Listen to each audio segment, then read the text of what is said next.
ازاي الاقي اول شغل ليا في مجال تحليل البيانات؟ ده من اكتر الاسئله اللي اتسالت لي خلال الفتره اللي فاتت. وخلينا اجاوبك على السؤال ده بكل بساطه، وهي السعي.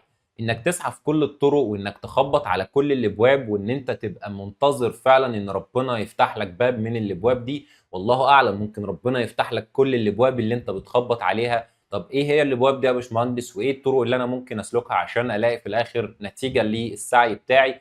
اول حاجه برضو لازم تبقى متقن ان السعي وان ليس للانسان الا ما سعى، فلازم ان انت تسعى عشان ربنا يكرمك ايا كانت النتيجه اللي جايه. وربنا طالبنا بالسعي مش نتيجه السعي. فانت بتسعى وما تنتظرش غير ان ربنا ان شاء الله يكافئك بالسعي اللي انت بتسعى ده، سواء في مشروع جديد، سواء في بركه في حاجه معينه، سواء في ارزاق معينه ربنا هيكرمك بيها. المهم ان انت ربنا هيكرمك، وان ليس للانسان الا ما سعى، وده وعد ربنا لينا. طيب ايه الابواب والطرق اللي احنا ممكن نسعى فيها؟ اول حاجه هي ان انت المشاريع اللي انت بتشتغل عليها نزلها على السوشيال ميديا واتكلم عنها، وعرف الناس ان انت شغال في مجال تحليل البيانات، وعرف الناس المشاريع اللي انت اشتغلت عليها والمشاكل اللي قابلتك والانسايتس اللي انت طلعتها، وبين فيها طريقة التفكير بتاعتك والحلول اللي انت طلعت بيها وهكذا. بعد كده خد المشاريع اللي انت اشتغلت عليها دي، ابني بيها بروفايل على مواقع الفريلانس، وابدا قدم للعملاء. وانا عارف ان الموضوع ده ممكن يكون مرهق شويه، لان انت في الاول ما بيبقاش ليك ريت ولا ليك تقييم ولا ليك سابقه اعمال، ولكن مع الوقت ربنا باذن الله هيكرمك وهتلاقي اول شغلانه. لان كل الناس اللي على الفريلانس اللي موجودين كلهم اول مشروع بالنسبه لهم كان اول مشروع، لا فيه تقييم ولا فيه اي حاجه، وفي ناس عدت مئات المشاريع اللي هم خلصوها او انجزوها. فده جزء مهم جدا، لازم تبقى عارف ان انت محتاج تسعى عشان تقدر توصل للنتيجه اللي انت محتاجها. واهم حاجه ما تيأس، لانك ما تقدمش على مشروعين ثلاثه وفي العميل بيختار حد تاني فتلاقي نفسك يأست. بالعكس، انت تفضل تقدم لحد ما ربنا هيكرمك، وان شاء الله تلاقي نتيجه للسعي بتاعك. بعد كده انت ممكن تقدم على مواقع التوظيف المختلفه، ان انت تقول يا جماعه انا بعرف واحد اتنين تلاته، وتبني سي في محترم وتقدم على المشاريع دي. لو انت فتحت اي موقع من مواقع التوظيف زي وظف وبيت وهكذا من المواقع المشهوره، هتلاقي ان هم عندهم جزء مهم جدا.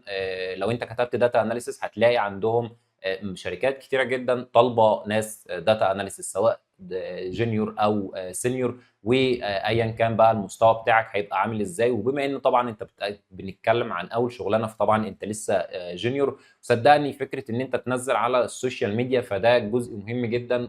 اسال 90% من الناس بتوع الداتا اناليسيس دلوقتي انت بدايه حياتك في المشاريع كانت شكلها عامل ازاي، هيقول لك ان في عملاء دخلوا لي من خلال المشاريع والبوستات اللي بنزلها في مجال الداتا اناليسز واللي انا عملتها. فيجي يقول لي انت مثلا شغال في او عملت مشروع في الاي كوميرس، فهتلاقي شخص داخل يقول لك بعد اذنك انا محتاج تيجي نعمل مع بعض بالنسبه للمتجر بتاعي او الموقع بتاعي. هتلاقي مثلا شخص تاني عنده مستشفى وانت عملت مستشفى، فهتلاقيه جاي يقول لك بعد اذنك تعالى نشتغل سوا. مش شرط مدير المستشفى، يعني هو ممكن يبقى موظف محتاج منك ده عشان يطور من نفسه ويقدم حاجه للبوزيشن اللي هو شغال فيه. و90% من مواقع الفريلانس بتبقى بالشكل ده، ان موظف مطلوب منه تاسك معينه مش عارف يعملها فبيجي لك.